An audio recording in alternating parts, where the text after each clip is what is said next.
saw. Hey you, let us through, it's a brand new start. Oh, come be the first on your block to meet his eye.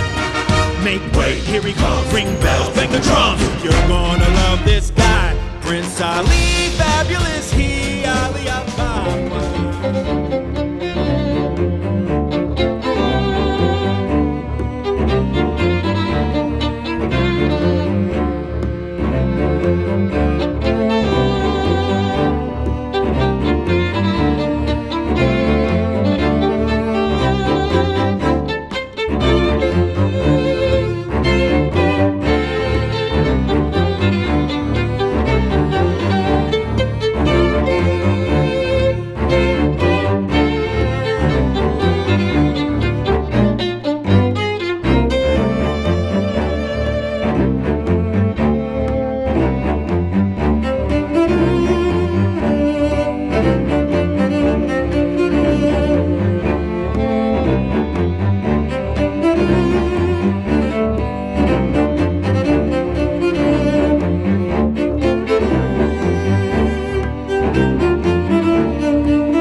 Be seated, please.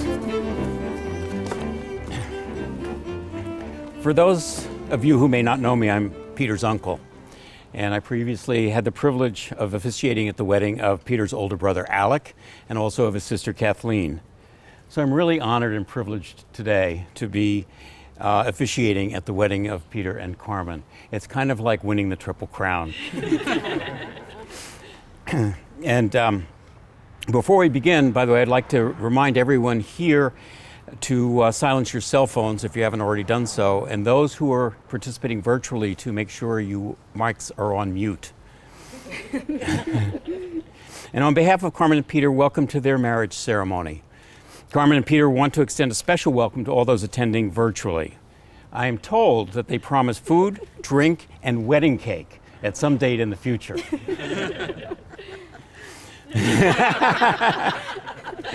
So we gather here today as family and friends to bear witness and to celebrate the marriage of Peter Graham and Carmen Lundell.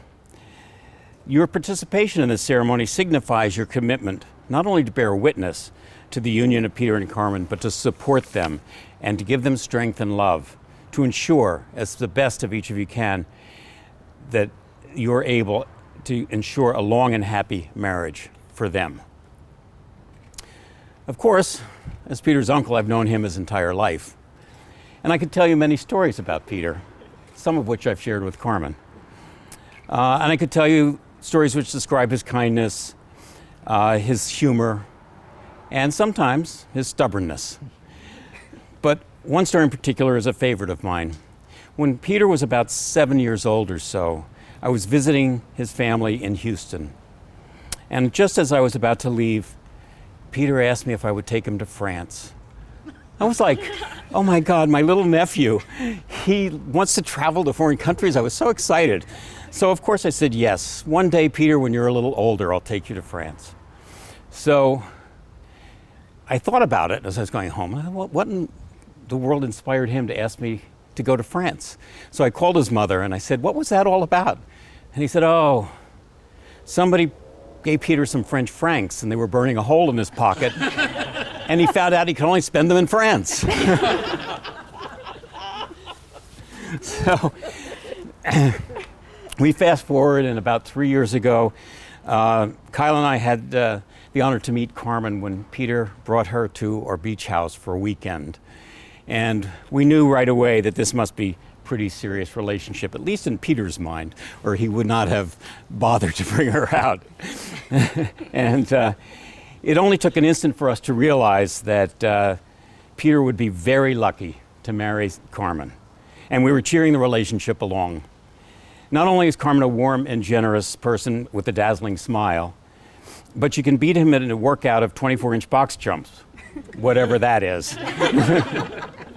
She's definitely no pushover, and I think that's what impressed Peter the most. We were a little anxious, though, when last year they traveled to Fire Island from Atlanta on the 4th of July weekend. We happened to know that Peter intended to ask Carmen to marry him only because he wanted to ensure that there was champagne in the house. And I said, there's got to be a reason for that, right? So after a long trip and a long walk down the beach, they arrived. Carmen wasn't particularly happy. The trip had been, let's say, a little rough. And at one point, Peter on the flight had referred to her as his traveling companion. Not exactly what you say the day you intend to propose. Nevertheless, he managed to propose on the beach as the sun was setting, and we were thrilled that she said yes. So now we go to the commitment. And so, Peter, if you would, your response here is either I will or I do. Okay? Peter, do you take Carmen to be your lawfully wedded wife, to live together in the bonds of marriage? Do you commit yourself completely to her and to her alone? And do you promise to love her, care for her, and stand by her through all that life may bring, as long as you both shall live? I do. And Carmen, do you take Peter to be your lawfully wedded husband, to live together in the bonds of marriage? Do you commit yourself completely to him and to him alone? And do you promise to love him, care for him, and stand by him through all that life may bring, as long as you both shall live? I do. Very good. Carmen and Peter have prepared their own vows, so now I'll let Peter read his vows. Digital. Recite his vows. My dearest Carmen, it's hard to describe just how much I love you and how lucky I am to have shared the past few years with you.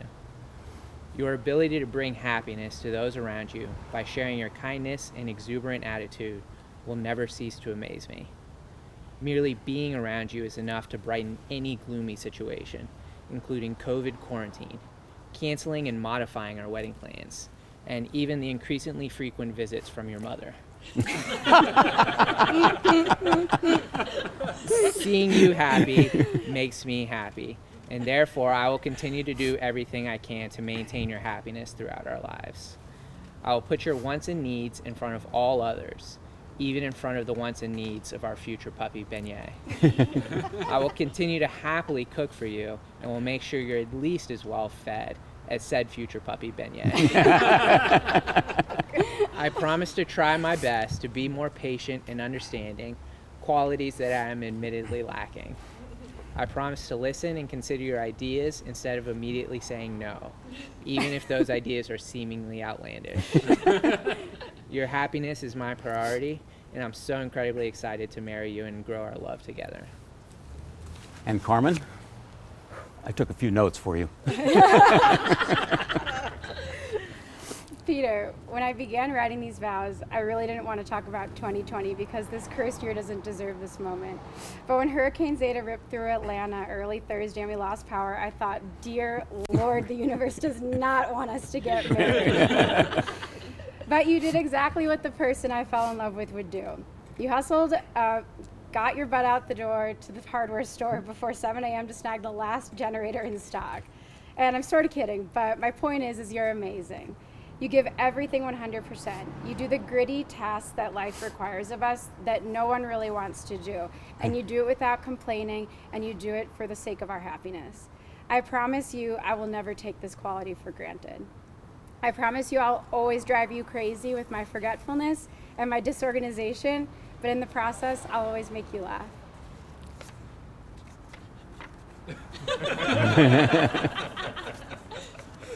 I promise to help keep your mind sharp. In our lifetime together, we will need to retrace my steps to find my wallet, keys, glasses, computer charger, but I promise I'll only ask Google to help me find my phone. I promise to always wear socks in the foot massager because I can't promise you'll ever start showering more often. You make me feel so loved, and I promise even when I've had it with one of your moods, I'll remember all the reasons I love you. Your sass, I do love that.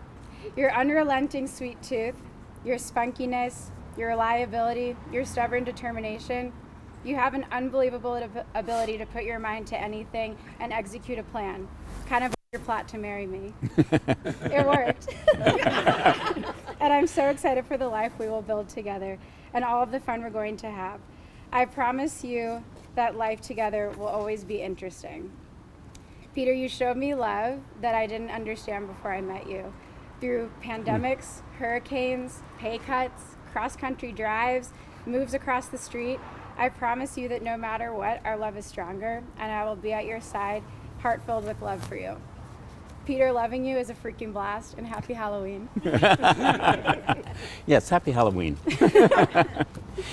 Now we're going to have a special Van de Sand ceremony, and we celebrate the bride and groom's union as it's symbolized through the pouring of two individual containers of sand.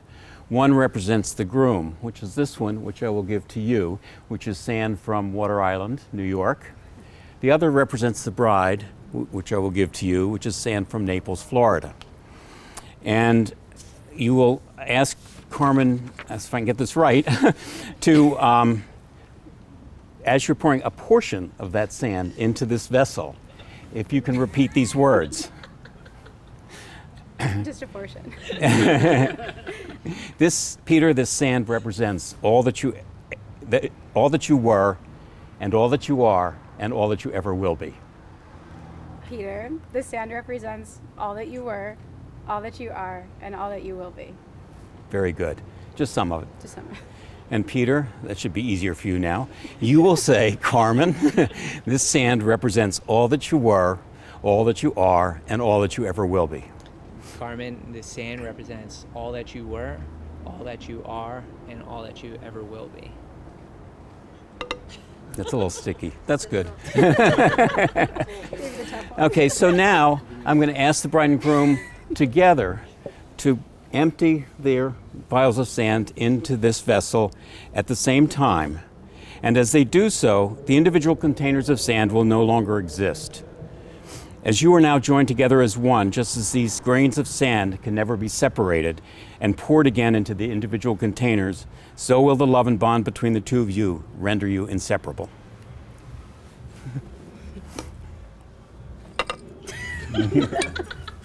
You got chunky sand. Yeah. Okay, and now for the rings. May I have Peter's ring for Carmen?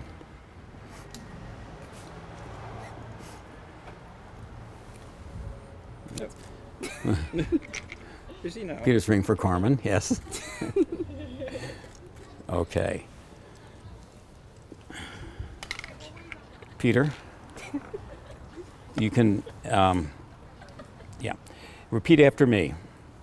Carmen, this ring is a token of my love. Carmen, this ring is a token of my love.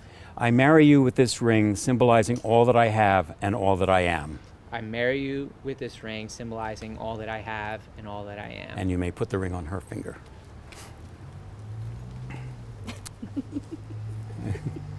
Yeah. It's too many rings. Yeah. Oh.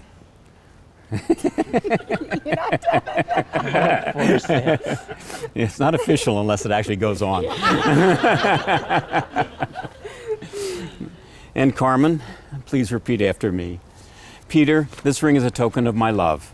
Peter, this ring is a token of my love. I marry you with this ring, symbolizing all that I have and all that I am. We have to do it one sentence at a time. It is one sentence. Okay.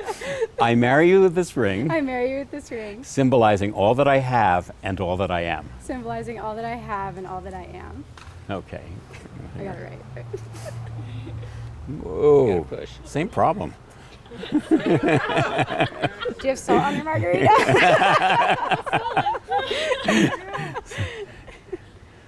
Okay. Okay. I'm a witness. It's officially on. And now, by the power vested in me by the state of Georgia and by the Universal Life Church, I pronounce you husband and wife. And, not that you need my permission, but you could kiss if you'd like.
the morning. Your breakfast is my breakfast. We gone in.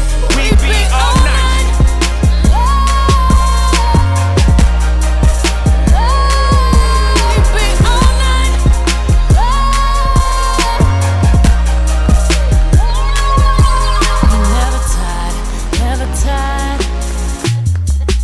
I've been sipping, that's the only thing that's keeping me on fire.